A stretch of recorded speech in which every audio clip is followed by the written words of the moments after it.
South Point offers all the types of entertainment you'd expect at a first-class Las Vegas resort. Did you know our 400-seat showroom is one of Las Vegas's top destinations for live entertainment? Enjoy live performances by classic Vegas entertainers, bands, and today's hottest comedians, plus a rock and dance floor. You can also enjoy live entertainment at the Grandview Lounge, where you'll feel all the vibes of old Las Vegas. Enjoy the music, and if you love to laugh, don't miss The Dirty at 12:30, our very own free comedy show, every Friday night at 12:30 a.m. in the Grandview Lounge. The Dirty is 100% free, so arrive early. Go to southpointcasino.com or call the box office at 77136 for today's performances at the showroom and the Grandview Lounge. When you're ready for your favorite cocktail, stop in and unwind at one of our 7 specialty lounges. There's a bar around every corner, because you're in Vegas, baby. South Point Casino has plenty of attractions for the whole family. Catch a movie. Our 16-screen movie theater includes 2 XD Extreme screens for the ultimate in viewing, sound, and luxury. After the show, treat the family to a variety of treats at our old-fashioned ice cream parlor, Kate's Corner. We scoop up a variety of creamy concoctions, including smoothies, hand-dipped cones, milkshakes, malts, sodas, and sundaes. At Kate's, there's something for everyone. And if you've still got time to spare, our bowling center might be right up your alley. Voted Best of Las Vegas, it's a great place for friends and family fun. 64 lanes, a pro shop, snack bar, and arcade.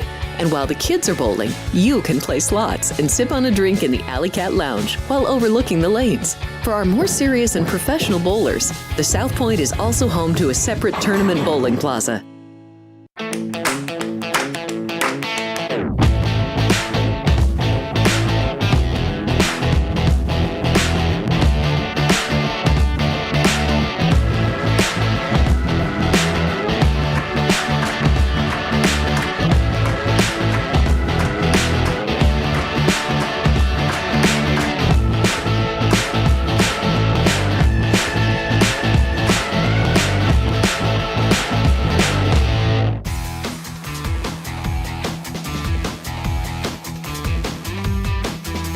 Good morning. Welcome in. It is Sports by the Book here at the South Point studio. Happy to be with you on a Tuesday, May 6, 2025. Jeff Parles, Alex White, Kenny White.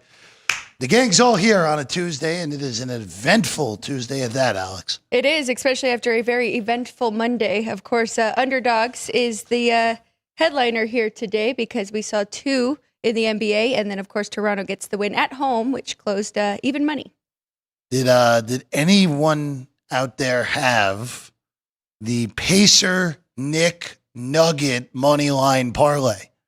No one had that. No, I had 2 straight bets.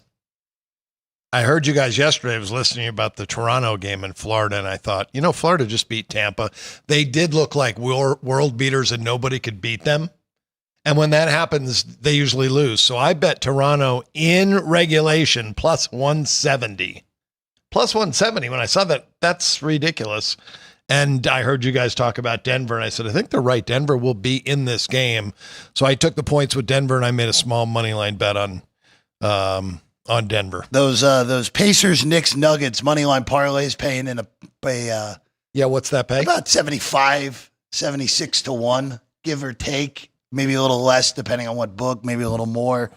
But even just Knicks and Nuggets last night was around 20 to 1. So if you were on Underdogs last night, and again, the NBA, 3 for 3 so far. We'll see what Golden State does tonight. Leafs win, but a costly one at that is Stolarz left with an injury, and we don't know if we'll see him again in this series, which could play a big role in that one.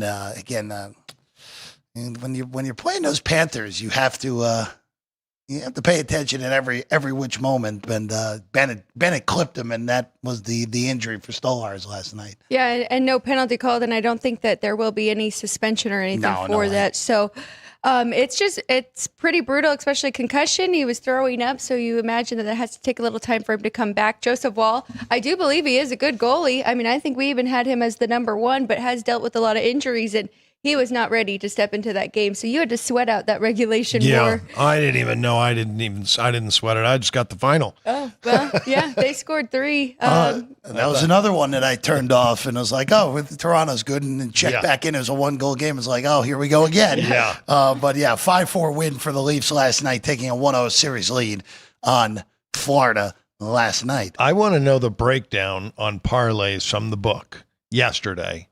How many people had the Celtics to Oklahoma City and had that parlay? I'm sure.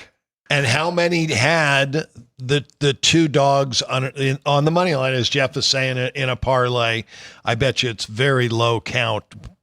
5% maybe of the tickets were probably the 2 dogs on the money line parlayed together. And then I wonder how many people had the 3-teamer, as Jeff mentioned, the 75. I'm sure somebody had it. Slim and none. Somebody had it. It's kind of like a lottery ticket, I guess. Yeah, why not? A little bit of a $10, $20. That's a nice day at the office on that. Yeah. Don't forget the Dodgers were playing the Marlins. The Dodgers was definitely tied That was up. what I was going to say. You beat me to it, where it was going to be the Dodgers Celtics Thunder parlay. Oh, true. Where the Dodgers did win and cover the run line, by the way, yesterday. Yes. So at least one of those favorites got there. But if you had them all together, that didn't help you one bit. All right, let's get into today, guys. Let's start in the NHL, and we will begin in Washington. Game 1, Caps, Canes, the Metropod. Of course, the Caps, the number 1 seed overall in the Eastern Conference. Carolina. Alex, we've talked about it all year long. Just a team that we all, at least you and I, think a little bit overvalued, to say the least. Minus 135 today in game 1 on Carolina on the road. This is, by the way, a 15-cent move from the opener on this one. So plus 15 now on the Caps. Total's 5.5 juiced over. Series price is minus 180 on Carolina here at the South Point. That's the best you can do market wide. Plus 160 on the Caps. You can get about plus 165 in the market at other shops on Washington. I got to go with Washington here tonight. I mean, I did make Carolina minus 105, so really basically a pick 'em here. So getting plus 115, if that is the best number out there. I thought there was still some 20, 25, so I'll have to check and shop around here. But yes, there's one. Superbook. There's your 25 there, Alex. I thought Dwayne made a great point yesterday when he said neither of these teams have really been tested just yet, because of course we know Montreal had the backup goalie, and we know that New Jersey had a ton of injuries coming into the playoffs. So this is going to be a huge game for both of them. I do think, even though Logan Thompson is not fully tested deep into these playoff runs, I do think they have the better goalie, with Frederik Andersen kind of being not 100%. So that gives me, enough to make this a play here on the Capitals at home in game 1. Was Anderson out for a little while? I know I'm seeing he started 6-7 games in March and 6 games in April. So, and now he's got, the New Jersey series, under the belt too. They won 3 of the 4 games he started in goal. I mean, I want to look to make a kind of a case for the under. The home team won every game during the regular season. Carolina won both at home. Washington won both at home. Well, we know how good these teams are as home teams, but I don't know. I wanted to try to make a case for the under because of these 2 goalies. I really like Logan Thompson, and I had heard what Dwayne said yesterday as well, that he was a huge Logan Thompson fan. And I thought, hey, he knows hockey, because I thought he was their best goalie, the Golden Knights, and why they gave up on him, I don't know idea. Aiden Hill won a Stanley Cup because he was the goaltender after Logan Thompson got hurt, of goaling the entire season and being probably one of the best in the NHL. So I thought Logan Thompson, got the short stick there, and I thought he was the better goalie. And so I think this matchup's a really tough one. I think you could see a 2-1 hockey game here. Go ahead, Alex. Sorry. It might have been something in the locker room, because we kind of figured that out this year, right? When we had the 4 nations and Logan Thompson was not picked for Team Canada. And it was 2 of his former coaches in Pete DePore and Cassidy. So I don't know. We're thinking it might be something to do with that rather than really skill. Just really want to throw out real quick on Anderson. So the Caps and the Canes played twice in April, and the 2 games could not have been much different for Anderson. The first one in Raleigh, he was awesome. A 5-1 win for Carolina. Only faced 21 shots, stopped 20 of them. Great outing for Anderson in that one. In the game on April 10th, and again, it's a little bit different to look at here. Yeah. Just because you're in a scenario here where the Caps had really fight. They really had everything locked up at that point. A 5-4 win on that one. Anderson gave up 4 in that one. So that's at least something to look at. Again, I don't want to take too much of it because it's April hockey and both teams have pretty much been locked in. Washington 1 in the Metro, Carolina 2 in the Metro, but basically been locked in since the middle of March. So Anderson's such a veteran. The first thing I thought of, well, maybe the home and away splits are big for him. They really weren't. He actually went 8-4 winning on the road, 5-4 winning at home, but his goal against average almost identical. 248, 2.48 at home, 2.52 on the road. So it's right there. His save percentage was higher on the road than it was at home.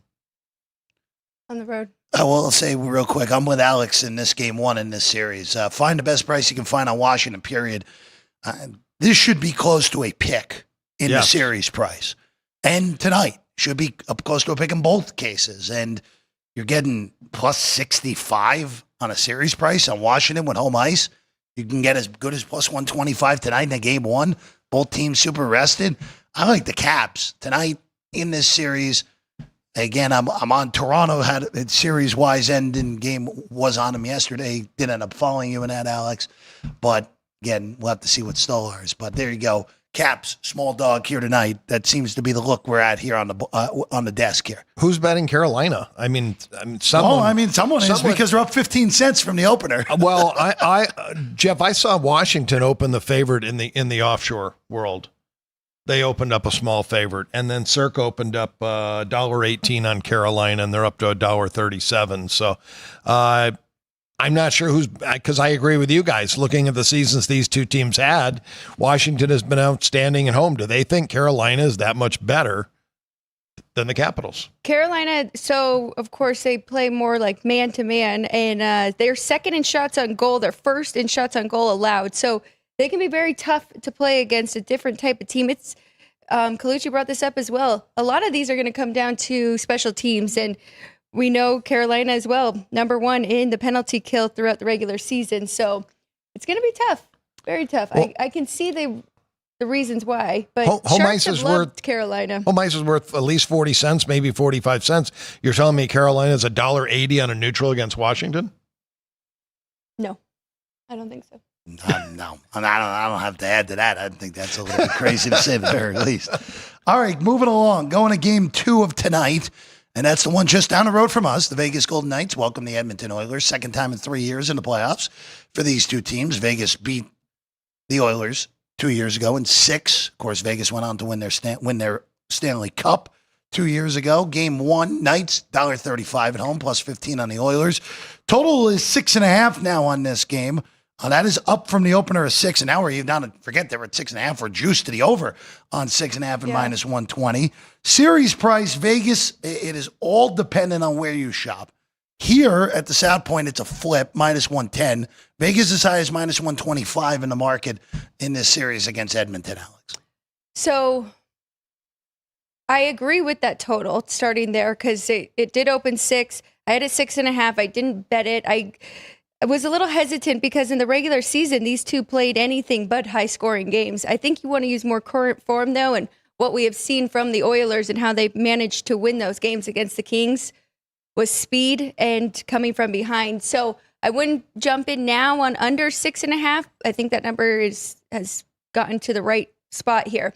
I do like the Knights. I have them a bigger favorite at home, but not enough for me to lay that minus 135. I will just say I do trust Bruce Cassidy not to make the same mistakes as the Kings coach coming into this series. So I think a lot of hype is on the Oilers. We saw them make a long run last year, but I do think Vegas is the better team. They have the depth, and I think they have the better goalie, especially with Calvin Pickard still getting the start, as he should.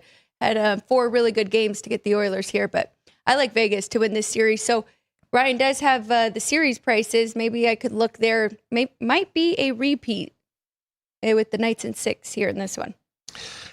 I'm playing the Oilers like I played the Kings series. Under on the road, over at home, and the two regular season games here in Vegas, Golden Knights 1-0. That was in December. Oilers 3-2 on April 1st. So 2 low scoring games in Edmonton. Golden Knights 4-2 back in November and 6-3 in December. Both games in Edmonton, higher scoring because that ice is so fast. That's why they're so good offensively there. But the ice here is, it's average. It's not. It's because of the weather in your area and how that ice is affected. So I'm going to play it the same way. I'm going to go under. In the first game, if I lose it, I'll pass and I'll wait till game 3 and try to get my money back in game 3 and go over. That 1-0 game earlier in the year was the 6th game in NHL history that was a 1-0 final with no penalties. Oh, That's yeah. That's right. So, no penalties helps a 1-0 game. No, I mean, look, it was. I was in attendance for that. I was by the end. I was rooting for. All right, keep it 1-0. Keep it 1-0. Yeah. No penalties. Let's go the rest of the way here. But no, it's again, like you said, Kenny, and we saw it in round 1. Granted, that whole series except for game 5 went over against LA, but it went really over in Edmonton. Of course, game 1 was insane, as we know, in the home of the Kings. But Alex, I'm with you. I like Vegas in this series. I think Vegas should be about $1.35 on the series price. They should be similarly priced to what they are in game 1 at home. I understand Edmonton has a tremendous home ice advantage, but let's just look in the net. This is what I said to Dwayne yesterday morning. Eden Hill is much better than whoever's in net for Edmonton. I don't care if it's Pickard. It's definitely the case if it's Skinner. If Skinner ends up showing up in this series at some point, I think Edmonton would be insane to throw him back out there unless a Pickard gets hurt. But if you get -110 like you can here at the South Point up at the Rampart, I would take the coin flip price on VGK. They're better. They have home ice. And they, more importantly, have the better goaltender. So I'll take the better goaltender and the team with home ice at a -110 price here. The most recent playoff series scares me. My total. I'm going to bet the Golden Knights too because they're my team. So I'll bet the Golden Knights for the series. I'm rolling it over from the last series. But looking back at 22-23 was the last time they played in the playoffs. 6-4 Golden Knights win at home. Then they lose 5-1. On the road at Edmonton, when you expect a higher scoring game, Knights win 5-1. Edmonton wins 4-1. Back in Vegas, Knights 4-3. Another high scoring game. So, but the median score was 7 goals per game at home. And then the Knights closed the series out in Edmonton 5-2. They did go over in that game. It's so interesting too, because looking at that, so Brossoit was the number 1 goalie. Aiden Hill was still kind of, Brossoit got hurt in the second game. And had to step in. Yeah, he got hurt in the second game, and then Hill came in. So Hill was the 3rd string goalie that year. Yes. Yeah, he was. Real quick. Oh, sorry. Jonathan Quick as well. Sorry about that, Alex. No. Jonathan Quick. Yeah, Jonathan Quick. I kind of forget that he was on that team, but yeah, he was. Real quick here. We'll hold off on everything else for the hockey until tomorrow because game 1 with Dallas and Winnipeg goes tomorrow night north of the border. Just quick update on that price. Winnipeg is still a +160 dog in the series. So still, again, you can get a really good price on a team that was the number 1 team in the NHL during the year. Dallas getting healthier, of course, vanquished a high-end Colorado team in round 1. Stars are a -125 favorite. That has moved 20 cents off the opener. From a flip to -125 on Dallas. So mark it all over the Stars in that series. We'll save them for tomorrow because the series does not get going until tomorrow night at 9:30 Eastern time. To the NBA real quick. So we didn't talk about the NBA at all other than the pricing of what a ridiculous money line parlay it was. But last night was one of the more ridiculous nights of playoff basketball I can remember because the Knicks were down 20 against the Celtics on the road, a team they had not beaten at all in the regular season. Celtics swept them 4-0. Again, that had been one stat that everyone had thrown out with the Knicks. The Knicks against the top two seeds in both the West and the East had a grand total of 1 combined win in their games against Cleveland, Boston, Oklahoma City, and now the eliminated Houston Rockets. But the Knicks come back from 20 down. They win in overtime. Somehow you managed to push your over. I don't know how, even with overtime, Alex. But I don't know if that's a good push or a bad push with it being in overtime or not. I think it works both ways, right? Bad push when overtime's you're supposed to win 20 points. You're supposed to win, but 21 points is really actually supposed to the be average. In the end, Right. so it works both ways. Yeah. The Celtics last night, and this is why I think the Knicks are probably still totally, well, I don't want to say totally, but probably still going to lose this series and maybe just an extra game now. Boston went 15 of 60 from 3 last night. That's not a misprint. That is 1-5 of 6-0 from 3. And they still almost won, still were up 20 at one point. Like you said, Alex, they closed the game 2 of 20 from 3. It just, a lot of things had to go right for the Knicks to get back in that game and win that game. I'm not going to take much on this series and think that, the Knicks all of a sudden can pull this upset. I don't see that being possible. But if you personally do, though, you can still get plus 270 on the Knicks. Or if you're like Boston, I mean, minus 330 is a lot better than that $8 that you could get before game 1. It does make me a little nervous that they did not have a backup plan or anything else to do. They just kept chucking up the ball with threes. But Boston, we saw this with them in the past, right? They slipped up in at least one game in most of the series on the way to winning last year, too. So I think Boston's going to be just fine in this. So now the other series I'm a little more concerned about. But speaking of that total, now with Boston shooting that poorly for game 2, the books are giving us a pretty good number here. Yeah, I did had to crunch the numbers because that was probably the largest difference in a total that I made in an NBA game and what the number was in the board in the history of me making odds in 40 years. So it was ridiculous. Wow. I made the game 236. 23 points. So, yeah. So I bet my house on the game and went over 212.5. I got there. He got there. So it was the most fortunate win I probably ever had in my betting career. But I crunched the numbers. I watched the first quarter. They should have had 60 in the first quarter very easily. And then I watched the part of the second quarter and I said, well, here they go. This is what they're supposed to play. They're going to get 64 in the second. And then when I checked back in, they got 55 in the second. So they underachieved scoring. 43% effective field goal percentage for Boston was one of the worst they shot all season long. They shoot 57% on the year. And if they would have done that, just shot their average, they would have scored 119 points in that game. The final would have been 119-100. So I agree with you. I think Boston bounces back. I'm going over again. Now I do my adjustments from off the betting line and from how the game was played. I'm down to 226 now. I still have a 15-point difference on this over. And I think it's going to be 119, 105, something like that in that range, this one. I think Boston and over is a nice parlay. If their defense, if they really ratchet it up defensively, I'll be surprised.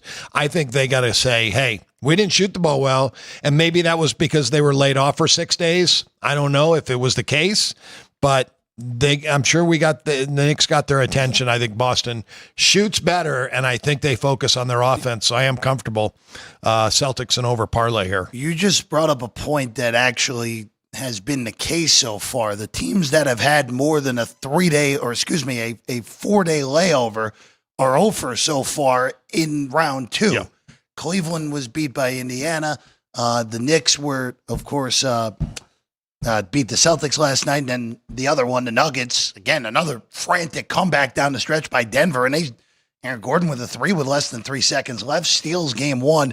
I hated how Oklahoma City closed that game. They fouled up 3 way too early. You can't do that until you get around the 6-second mark. They did it with more than 10 seconds left. Ended up costing them because they ended up having to burn 2 timeouts to advance the ball.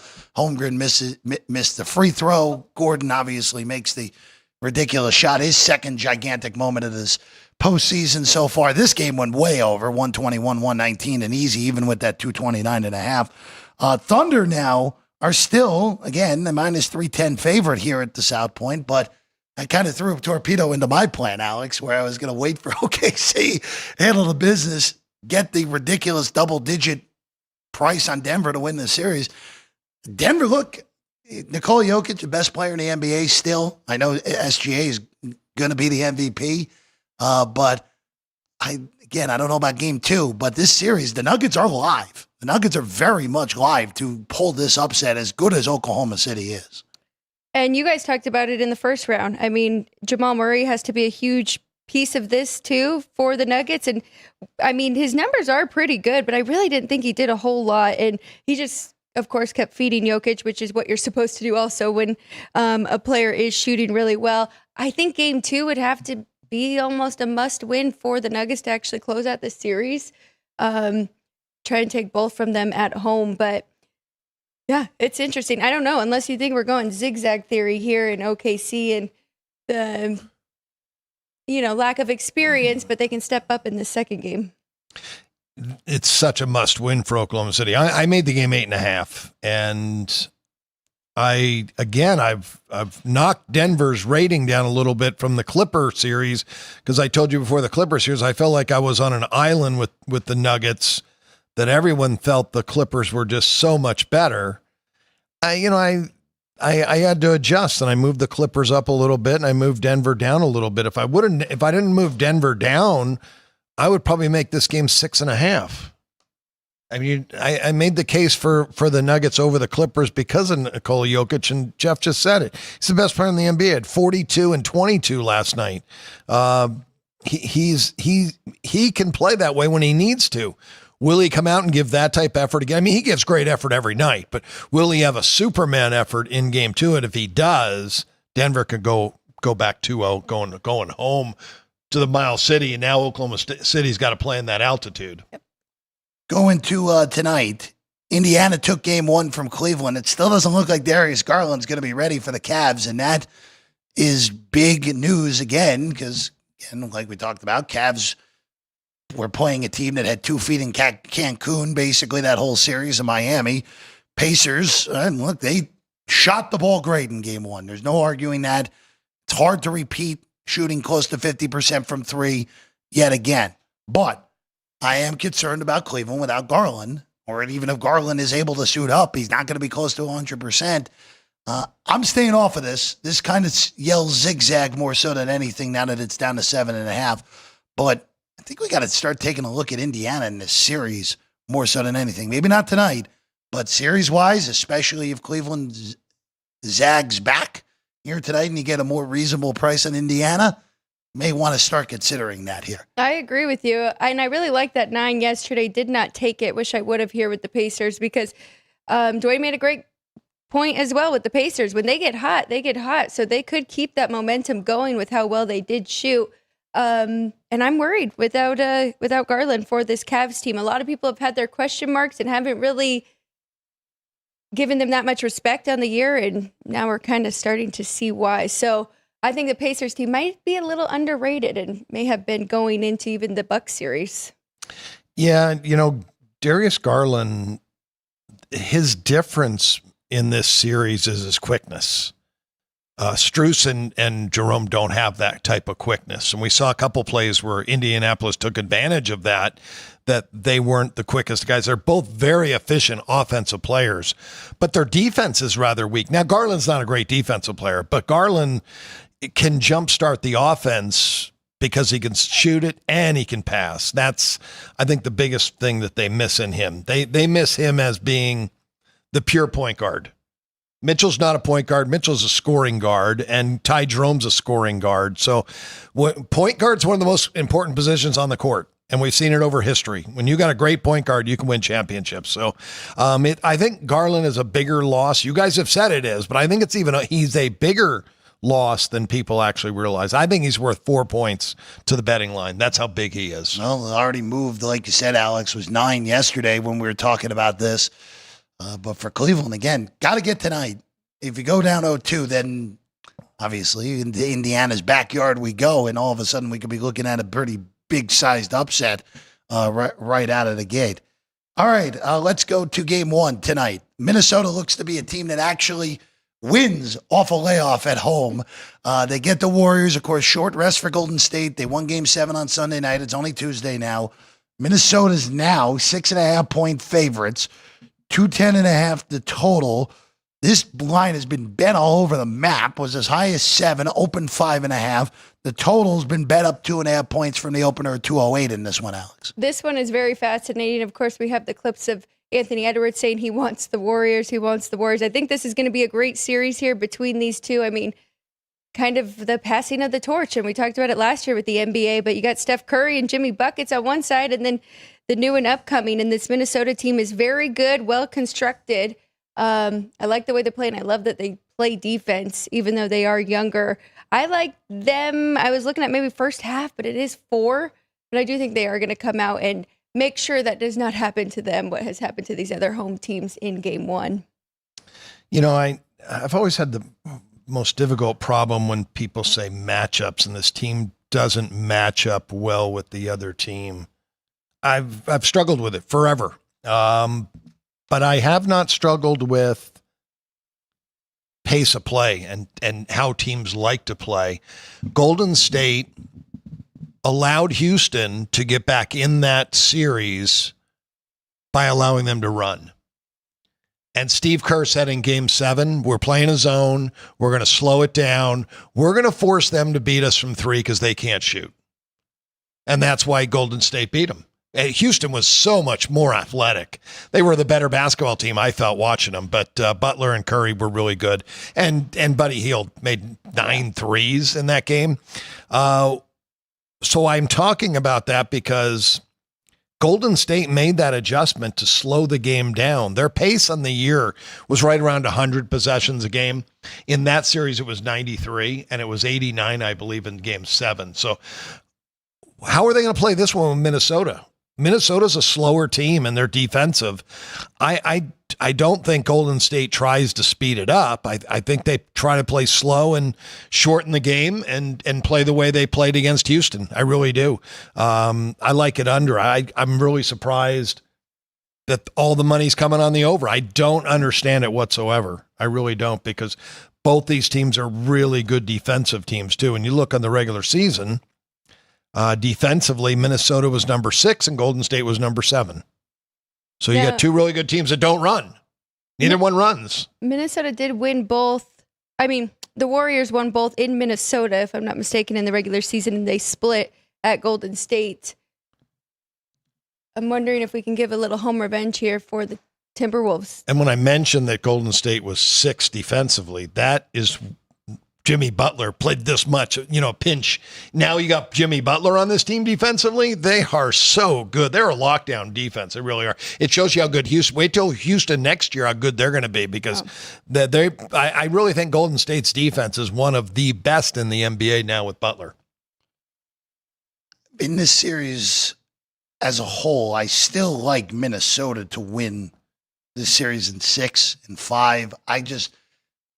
The age gap here, we talked about experience versus inexperience around 1 and the experience 1 with Golden State. This Minnesota team was in the Western Conference Finals last year. And even though there's some new pieces, like Julius Randle has been in the playoffs a ton, DiVincenzo's been to the NBA Finals, you obviously won a championship in college as well. Like, those pieces that they were in the cat trade are very well experienced guys. I just think this is one of those where Golden State won last round because of the inexperience of Houston. This Minnesota team is better than Houston to me, talent-wise. And in the end, I think this is a shorter series, actually. I think this is 5 with Minnesota, which means got to get tonight. And they're $2 favorites now in the series. So you're getting to the point where it's on a teetering point of being able to play it either. Well, you made the comparison, right, that Houston was slightly better defensively, although we did see Minnesota know how to play defense when they wanted to last year and on that run in the Western Conference tournament. But then on the other side, they can shoot as well, right? And that leads me to the Timberwolves here as well. I think Houston's better than Minnesota. I do, personally. I was just going to pull up my ratings real quick to see what I had these two teams rated, but I do believe, and I could be wrong. No, for the regular season, it's possible that Houston was regular season wise. Yeah, I could see that for sure. So I was wrong. I have Minnesota 1 point better. Okay, so I have Minnesota 1 point better than Houston. Pretty even then. So yeah, I mean, I think they're even basketball teams. You really can't disclude this experience. I know Minnesota has some experience now in the playoffs. Golden State has championship experience. Sure. This is like when you're running in a horse race, class and pedigree is everything. And, I'm Minnesota. I think that it's the way they're playing. I think they're going to steal game 1 here.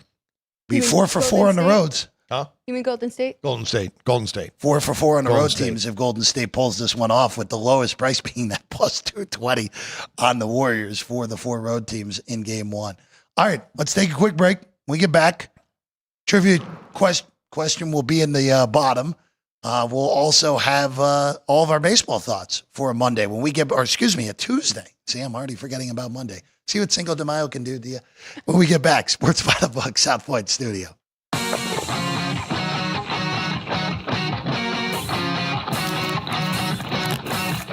Once you've satisfied your hunger, get ready for more of the hottest casino games in Vegas. Our 24-hour, 30-table non-smoking poker room proudly hosts all the most popular poker games with a variety of betting limits. Visit the poker room for a schedule of daily tournaments. Whether you're going to hold 'em or fold 'em, the best place for poker is at South Point Casino. You'll notice that our craps tables are usually the loudest in the casino. If you've never played, join one of our free craps lessons to find out what makes this game so exciting.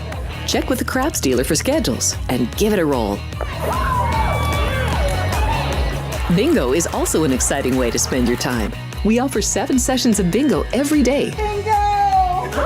And each session includes a cash ball jackpot, 12 bingo games, a progressive double action game, and a $10,000 bonus coverall. Electronic units are available. If you haven't played bingo with us, give it a try today. Guests can also get in on the action at our one-of-a-kind race and sports books. 2 separate rooms designed to maximize your experience and comfort. Our sports book, with over 400 seats, puts you right in the middle of the action, 24 hours a day. The friendly ticket writers are happy to help, and it's conveniently located next to the famous Del Mar Deli, where you'll find supersized portions of delicious deli items like roast beef, pastrami, and Reuben sandwiches, or soups, salads, and pizza. Plus spectacular desserts fit for a king. And right next door is the race book. Over 150 seats, each with its own TV screen. There are 16 interactive player terminals, so you can bet right from your seat.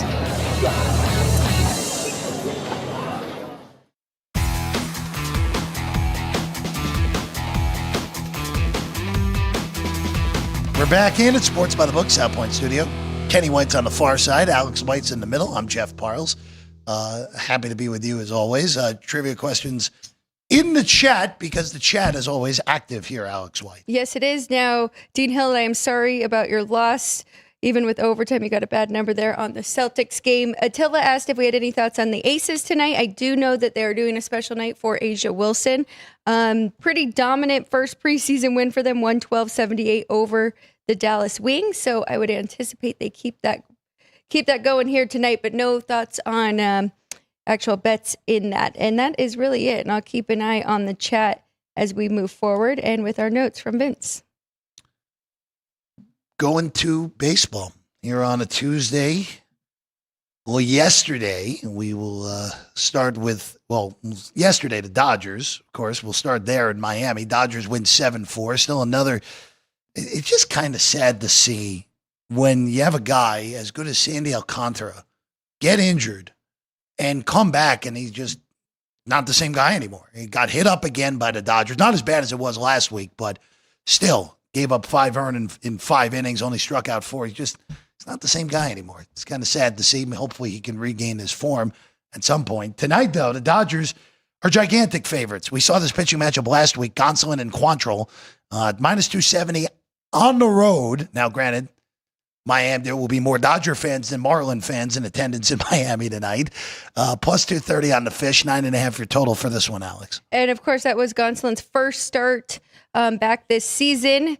Three runs on 6 hits, struck out 9 in that one against the Marlins. Did really good in the minors, though. Just 2 home runs in 14 innings pitched over his 4 starts. So I do think that he is ready, and the Dodgers waited on this. It's really tough not to bet on the Dodgers here with either run line or team total. I even like the whole game going over 9.5 in this one because Quantrill's, like you said, he already saw the Dodgers 4 runs, 6 hits, just 1 walk, struck out 3. He's given up 4 or more runs in 4 of his 6 starts. So makes me nervous for the Marlins here to even be able to hang around. But I say a lot of runs over for team total or game. Love it over. Obviously, the Dodgers swinging the bats, best in baseball over the last 7 days. They're the best in baseball, period, offensively with this lineup. Cal Quantrill, 5 out of his 6 starts, well below average. Exit velocity, 93.4 miles an hour, by far the highest average of any pitcher in baseball. He can't get anybody out. Now he's facing this lineup who he's already seen. Gonsolin coming back from the Tommy John, the elbow surgery, missed all of 2014. Just talked about Sandy Alcantara and the time these guys miss. Don't be fooled by the first outing in Dodger Stadium. A lot of adrenaline. I talk about rookies. This is kind of like the rookie coming up, first game back, that adrenaline. Miami just saw him. I think they get to him. I think both teams put up runs here. Stay it away. That is just too big of a price on the Dodgers. It's too big of a price on the run line. I mean, $1.65 laying a run and a half too much. I would love to have seen a 9 and go over 9, but 9.5 still probably okay with, again, lack of quality on the pitchers here tonight. We go to Atlanta next. The pair of left-handers. Braves took game 1 last night against the Reds. Now we got Abbott and Sale. Chris Sale, the reigning Cy Young Award winners, minus 220 at home, with a total of 8 in this one, plus 90 on the Reds on the takeback. Yeah, I made a case that the Braves bullpen would be a little taxed from playing Sunday night against the Dodgers. Well, it didn't matter because the Reds couldn't hit Shaver, who went deep into that game. I think 7 innings for him. I want to jump back here on the Reds, but I really can't trust them. Their offense is just so hit or miss. I do think that Abbott is the better pitcher. Last game against the Cardinals, just 1 run on 3 hits, 4 walks over 4 innings. And besides Coors Field, he's been really good. Just 1 run in the other 3 starts. So lean that way. And you do have Chris Sale on the other side as well. So maybe I should just be making a case here for the under. I just thought that plus 190 was a little too big here. That minus 220 for the Braves. I'm going to go over here again. Chris Sale has pitched much better his last couple of outings. But this Cincinnati team got a good offense. I guess both teams have actually been struggling the last 7 days. That doesn't fare well, but it doesn't really scare me when I know I've got decent lineups. I've got pretty high rating on both of these lineups. Good hitting ballpark. I think 8's a low number for this game. I think the Braves get to Abbott, and I believe Sale gives up. He gives up 3 or 4 runs in this game once again. I just don't think he's midseason form yet. Again, it's for Sale. Remember, at the end of the year last year, had that back issue that knocked him out of the final day of the regular season and the wild card series. But again, he is so, it feels low in that ballpark too as well with this one here tonight. All right, we go to Wrigley next. Didn't matter that the wind was blowing in last night. The Cubs got to the over by themselves in a blowout victory over the Giants a night ago. Cubs just continue to mash. The best offense in Major League Baseball by margin to begin the year. Colin Ray is a minus 155 favorite against Justin Verlander and the Giants tonight, plus 140.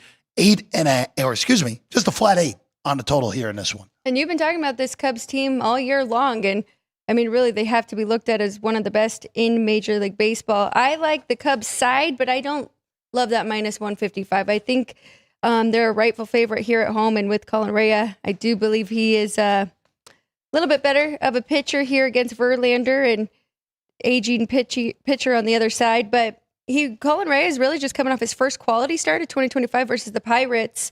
Just 2 runs, 4 hits, 2 walks over 6 innings pitched. And he's been really good. He just didn't go that far into games. So if he can do that here against the Giants, I think the Cubs will ultimately win this one as well. You know, the endless aging, Justin Verlander, 42 years old. He has pitched really well in his last 3 games after a really bad start to the season. I think he's kind of figured it out a little bit. Weather-wise in Chicago tonight, 62 degrees, light winds, but they'll be in from right center field. So if you hit a baseball and you square it up, it's going to go out of the park. The wind's not going to affect play. But I like what I've seen out of Rhea. I like what I've seen out of Verlander the last three. I probably underrated him for this game. I'm going to go under first 5 with the starters here. Under first 5, the look for Kenny. That is currently 4.5, minus 15 on the under first 5. So you can actually getting the hook in a game that's 8. That's not a bad look at that one, to say the very least. All right, we go to St. Louis next. It's Liberatore and Paul Skeens on the bump for the Pirates. Again, we've talked about home road splits for St. Louis being extreme, to say the very least. Cardinals win again. That's 3 straight wins. With a win yesterday, 6-3. Another over as well for St. Louis, who just continues flying over at home, especially. 7. Cardinals are even money. Pirates are minus 115. It's just a matter of, I think you actually have a little bit of a correlation here today. If you like Paul Skeens and you like the Pirates, I think you go under and you go Pirates. And if you think the Cardinals can hit Skeens, I think you go St. Louis and you go over that low number of 7, Alex, in this one. Minus 115 with Paul Skeens. I believe first 5 is just minus 120. I got to take a shot there and go for this. We talk about do factor a lot. Paul Skeens coming off one of his worst starts against the Cubs. First time this year. He didn't work into the 6th inning, and he had just 2 strikeouts, 4 walks in that one. I know this Cardinals team has already seen him as well, and they did hit him pretty well. It's 6 innings, pitched 5 runs on 6 hits, but he did have 7 strikeouts, just 1 walk. I like the do factor here. Give me the Pirates minus 120 first 5. So a couple things. First, if you're new to the show and you're listening to me, you're going, oh my God, this guy doesn't know what he's talking about. He bets every single game. And that's what I am, though. I am a shotgun player. So if you bet one game today and you bet $1,000 on it, you've got a chance of a sub-zero return. You're going to get, if you lose, you're going to get back 0. And you probably got a 50-50 chance. I'm going to bet 20 games today, and I hope I go 12-8. And I've got a good chance because that's what my track record is over 40 years. So I'm just going to grind it out. I'm going to bet 1%. I'm going to bet $50 on all 20 of those games, which that's not true. If I'm breaking it down, if you had $1,000 bankroll, that's what I probably bet on 20 games today. So, because I'm going to give you another play here. And I haven't watched Paul Skeens throw all season long. I watched him last year. I watched him in college at LSU closely. Said he was the best player in college baseball. He's going to be a great pro. I was shocked that the Pirates just didn't throw him into the rotation right away. They didn't want to throw him in too quickly, but I thought they waited too long. Now, Paul Skeens, when he came up last year, said, I'm going to throw it by every guy in the big leagues. And that's what he did. And then in the offseason, I haven't watched him pitch. I haven't read this, but I know it from looking at his numbers. The Pirates said, hey, let's work on pitching now. You got the great stuff. Let's learn how to be a pitcher, because he has now learned how to be a pitcher. Strikeouts, where's his strikeout numbers? 41 strikeouts in 42 innings. What was he last year? 60 strikeouts in 40 innings, like a 1.5 strikeouts per inning. He was amazing. The numbers were way higher. His ground ball rate is 56%. A guy that throws 100 miles an hour gets 56% ground balls. Are you kidding me? You can't hit this guy. And Liberatore, he's been amazing. He's been throwing, he's been tremendous all year long. He's 1.46. Where is he at? 3.44 ERA, but a 0.97 whip. Pirates don't hit lefties. I think they'll struggle with him today. I love the first 5 under. I think this is a 1-0 game after 5. The only thing is check Liberatore's game logs. It's really weird, but Pittsburgh actually hits him well. And he's already seen him once this year. 6 1/3 innings pitched. At Pittsburgh? Good. 5 runs. He's probably at Pittsburgh. Because now he's at home. Yeah. I mean, I'm just looking at his home medians. I don't know how many games it was. If it was one game, I got to believe it's at least 2 or 3. 6 innings, 5 hits, 1 run at home. No walks, 4 strikeouts. Skeens on the road, 6 1/3, 3 hits, no runs, no walks, 7 strikeouts. Neither guy's going to walk anybody, and there's going to be very few base runners in the first 5 innings. We'll throw this out there, and this has been the thing with Liberatore this year. It's been one bad inning in his bad starts. A 3-run second really torpedoed that start, and then Marmol left him in a little bit too long as well. So that was the fifth run that blew up into a bigger inning.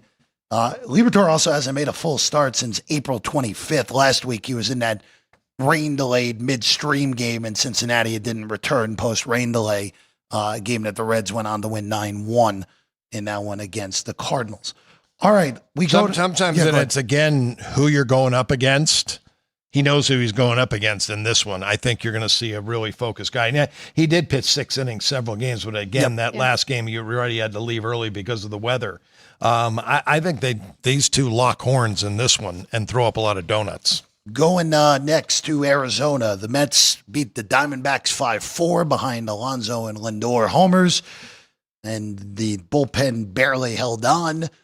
It'll be Peterson and Zach Gallen. Zach Gallen had his first good start of the year against these Mets last week in Queens. Been awful before that start. He's a small favorite tonight, total of 9 in Arizona.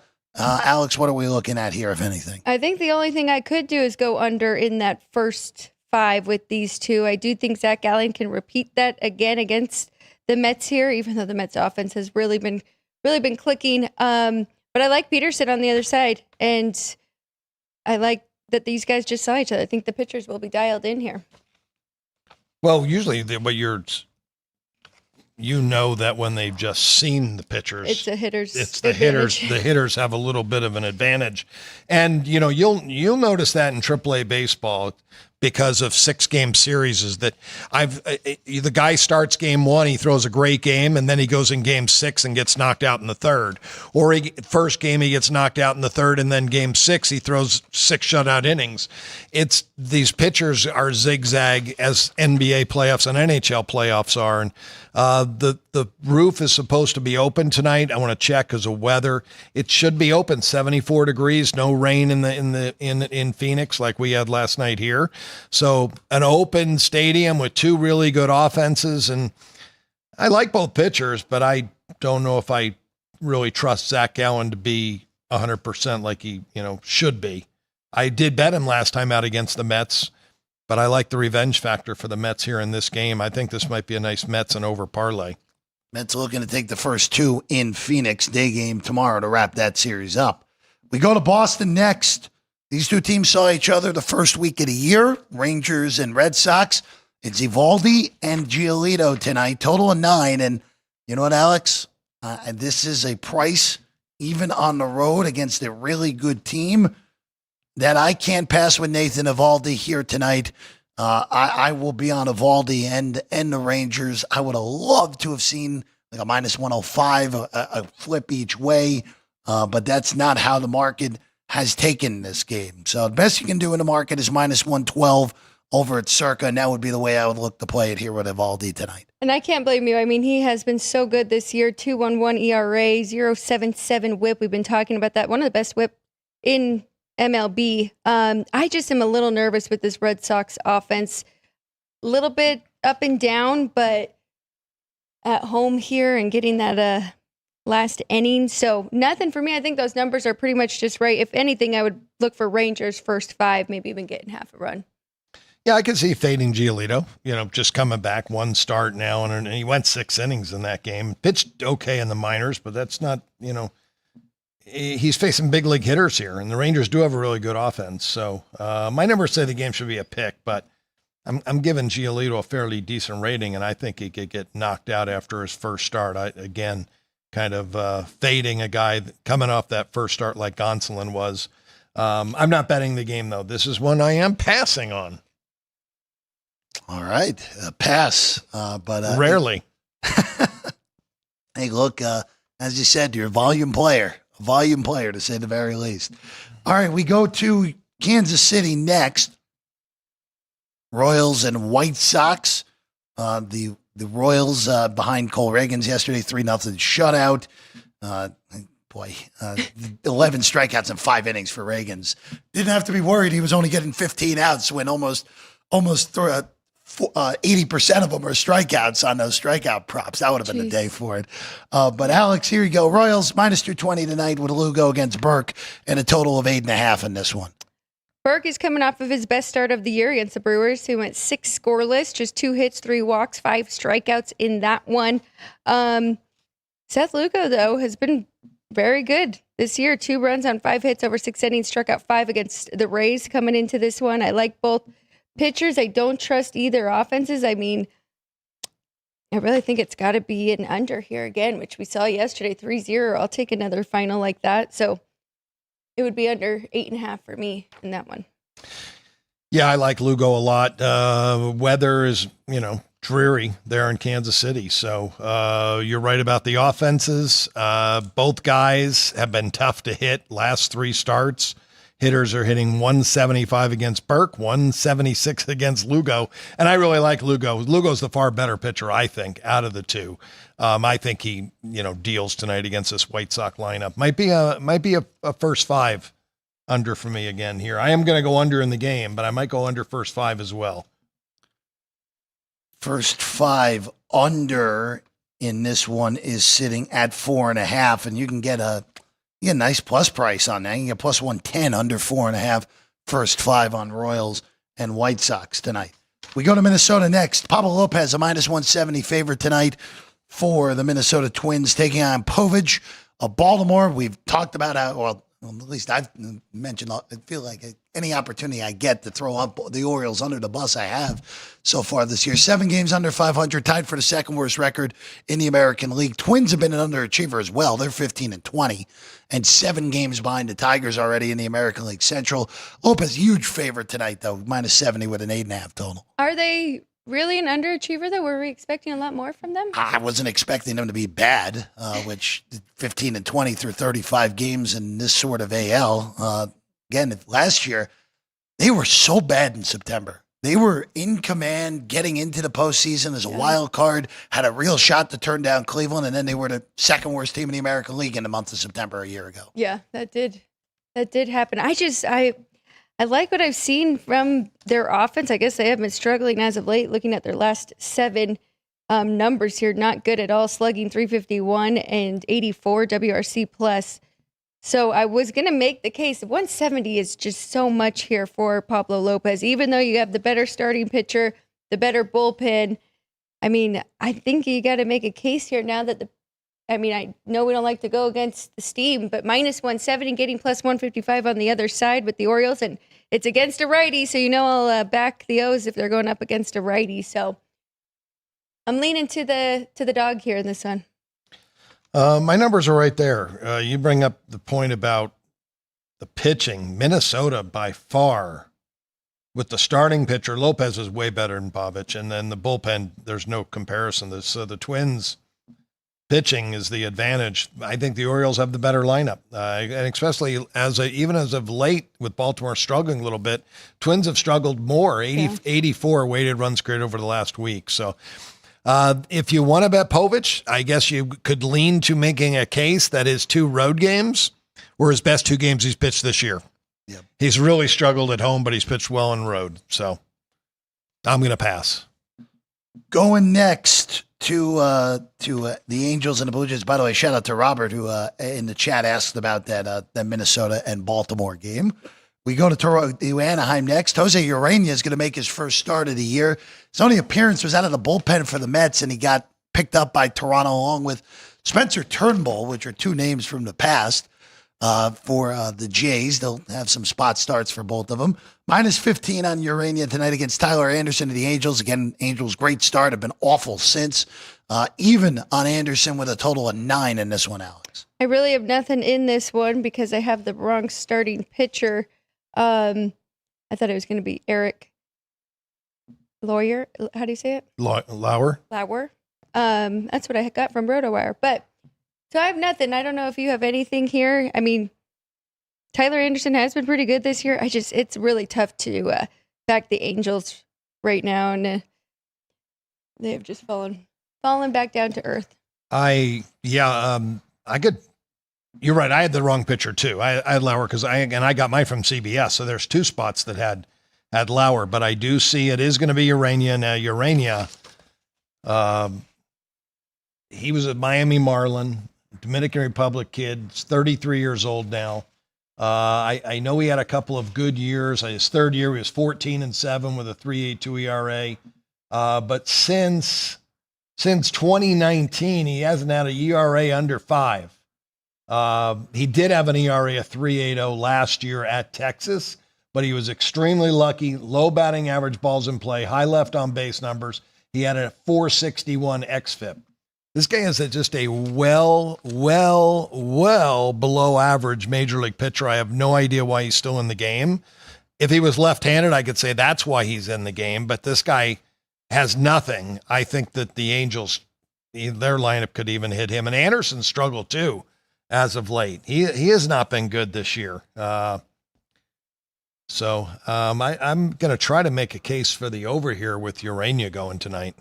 A 9, your total on this. That would be the only way I look at 9 over. I know Anderson has been arguably the Angels' best pitcher so far, but Urania, I'm with you, Kenny. He's not a major league pitcher, and he's still in the bigs here in 2025.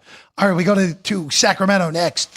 Going to be Jeffrey Springs against Hancock of the Mariners here tonight. A's won in walk-off fashion in extras a night ago. They're -20 at home here in this one.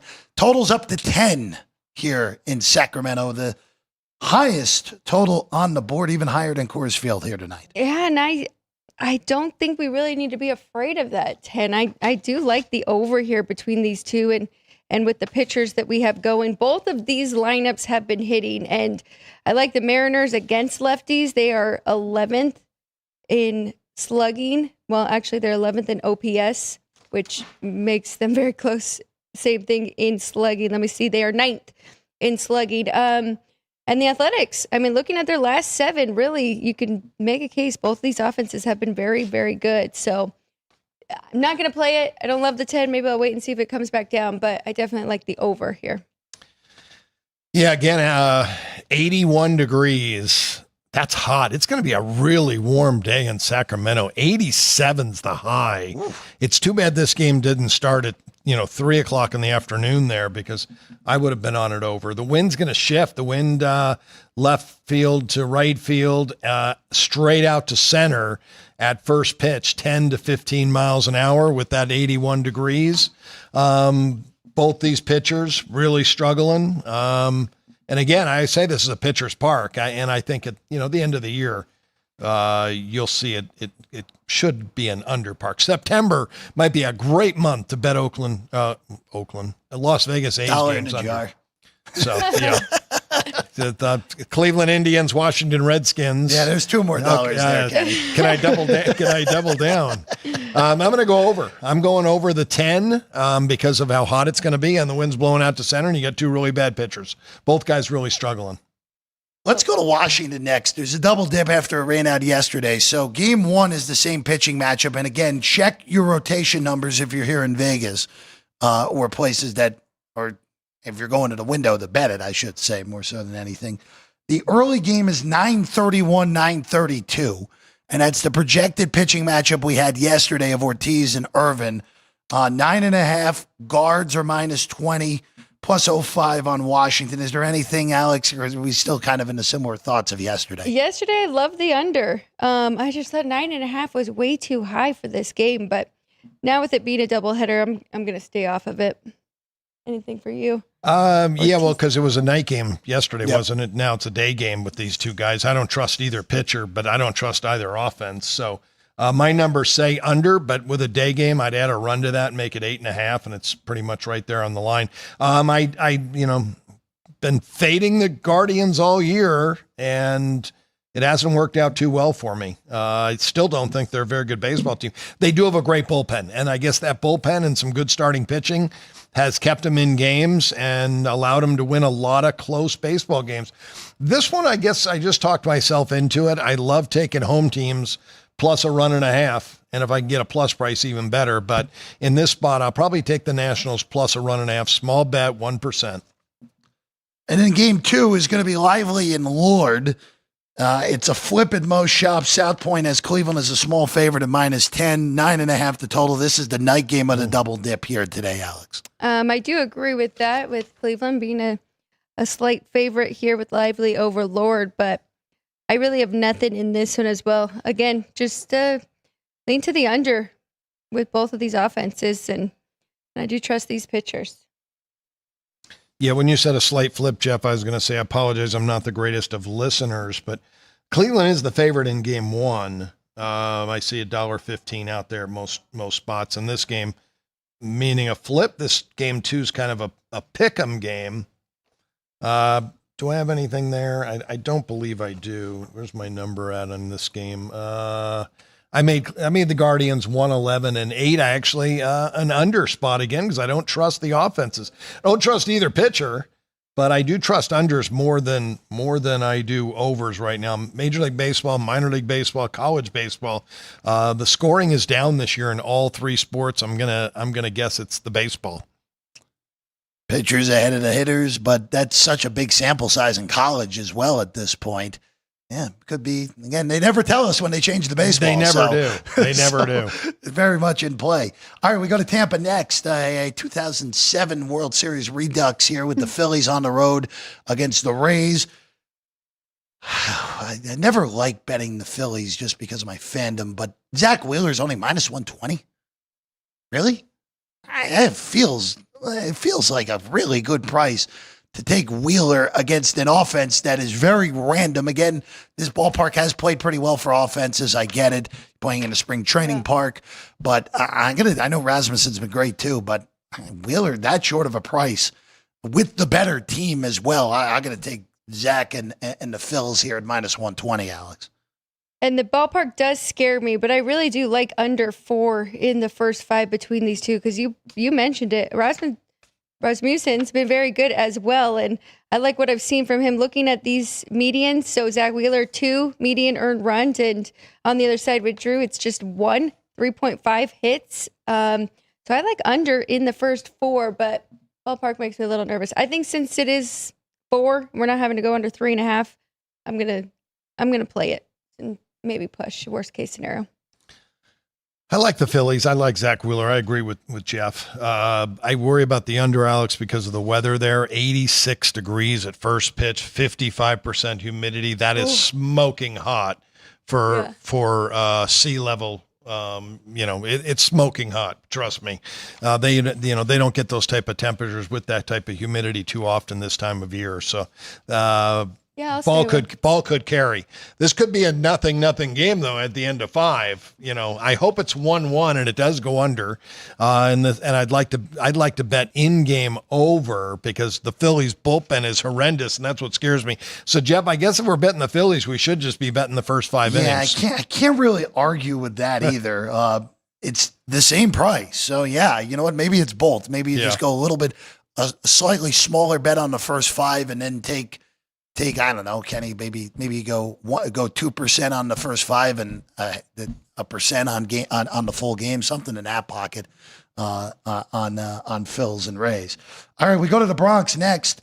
High drama yesterday. The Padres beat Devin Williams, who was just having a nightmare of a season to begin his Bronx tenure. So the 4-3 win for the Padres. And now Michael King, who of course was in the Juan Soto trade, went from the Yankees organization to the Padres, gets to start tonight against Clark Schmidt. Total of 8 in New York with again, the Yankees a small favorite here at minus 115. And this hurt me yesterday, taking the Padres first 5. I should have just went full game because they do have a really good bullpen, but I was nervous about the Yankees on the other side as well. I want to find a way to back Michael King here in this one, but first 5, it is minus 115. So maybe I just pass on this Padres-Yankees game today. I love the revenge factor and love the streak. Give me Padres for the fact that both teams going in different directions right now, and Michael King pitching against his old team. I think it's a major advantage for the Padres and King on the mound. He's been great all year. He is a really good pitcher. Clark Schmidt struggled in his early goings here in the season. 14 and 2/3 innings, 9 walks, an ERA of 5.52, a FIP of not a FIP, but a WHIP of 143, a FIP of 424. King's been pitching just so good. So I'm back in the Padres here. I'm going to go first 5 and the game for them. Even for the full game, on San Diego with King, and they're the favorite in the first 5, which makes sense, minus 120 on the San Diego side. All right, 2 more to get. We go to Milwaukee next. Wisniewski and Patrick, your pitching matchup for the Astros and the Brewers. Minus 20 on Milwaukee. Total of 8 in this one. This former National League Central matchup. Bruker took game 1, 5-1 yesterday. And that is the way I would lean a little bit. Minus 120. Brewers being at home here. I don't trust their offense. It was a big win for them yesterday, but offensively, I think I'd like to back the Astros more. I'm going to be honest. This is a pass for me. I don't really know. I don't know which team I would like to back between the two. I like both pitchers. I'm not backing either team. I think the game is a coin toss game, but the total though, check the make sure the roof is closed. I was just gonna run up Milwaukee weather, and I think it's cold enough where the roof has to be closed. I'd be surprised if it wasn't. It has been closed the majority of the last 2 weeks because of cold weather. It's been in the 50s in Milwaukee. Amazing that we're talking 87 degrees in South Florida and 50 degrees. So yeah, it's going to be in the 60s, 62 degrees first pitch. It's definitely going to be close. I like it under. And in the last one, weather could very easily ice this game here. Not ice, but you get what I'm saying. This game could very easily get postponed. I got to be careful with talking about Denver and weather and ice because it could be all of a sudden it could snow at any point there, regardless of the time of year. But the weather forecast is pretty brutal. It looks like it's going to be potential for a washout here tonight in Denver. Dollander and Job, your pitching matchup, 9.5. That's part of the reason the weather has pushed this total below 10. I'll say, Alex, I know the weather looks awful, but 9.5 with the way Detroit's offense is rolling right now in cores, that's pretty hard to pass on. So if they play, I would like to go over 9.5, but I'm concerned they're not going to play tonight. I agree with you, and I would like to just take the full game rather than looking at the Tigers team total because on the other side, Job, 14 walks to just 18 strikeouts in his 24 innings pitched, so he could definitely get some runners on so he could get a few from the Rockies to help us get over that 9.5. But that's really it. No strong conviction. The Tigers really, though, looking at their last 7 games, very impressive 561 slugging and 163 WRC plus. So if you made me play the side, I would probably just look at that run line here with Detroit. Yeah, I'm guessing this is going to be postponed. It looks like rain all day and all night there. 44 degrees at 7 o'clock, which is supposed to be first pitch. And, close to that. And then winds are left to right. It's not going to help hitters in this ballpark. So, if anybody, I would bet Detroit. I would lay the 1.5 with Detroit, and I would lay a half run in the first 5 innings with Detroit. You just got to keep fading the Rockies. They're just such a bad baseball team, and Detroit's playing well. Detroit's got to get these wins when they can get them. Yeah, Tigers took full advantage of the Angels over the weekend. Detroit has the best record in the American League at 22-13. They have been every bit as good as you could have hoped. And again, showing at least through 35 games, and again, eons to go in this baseball season, at least showing that last year's stretch run where they came out of nowhere, made the wild card series, won the wild card series, and damn near made the American League Championship Series, showing it was not an aberration, showing that this team was ready to take that step forward. All right, we'll take the shortest of breaks. When we get back, whiteboards, trivia answer. See who got it done in the trivia when we get back. Sports by the Book, South Point Studio. South Point Casino has plenty of attractions for whole family. Catch a movie. Our 16-screen movie theater includes 2 XD Extreme screens for the ultimate in viewing, sound, and luxury. After the show, treat the family to a variety of treats at our old-fashioned ice cream parlor, Kate's Corner. We scoop up a variety of creamy concoctions, including smoothies, hand-dipped cones, milkshakes, malts, sodas, and sundaes. At Kate's, there's something for everyone. And if you've still got time to spare, our bowling center might be right up your alley. Voted Best of Las Vegas, it's a great place for friends and family fun. 64 lanes, a pro shop, snack bar, and arcade. And while the kids are bowling, you can play slots and sip on a drink in the Alley Cat Lounge while overlooking the lanes. For our more serious and professional bowlers, the South Point is also home to a separate tournament bowling plaza. Sports by the book. Sports by the book. Sports by the book. Sports by the Book, South Point Studio. This is the best sports betting network. I would argue it is a total mismatch. There's value with underdog prices in series. I would lean to the under here. My numbers are saying I got to bet the Tigers. Two-way action. When in doubt, we juice that favorite, that extra nickel. Sports by the Book, South Point Studio. Forget about it. The best.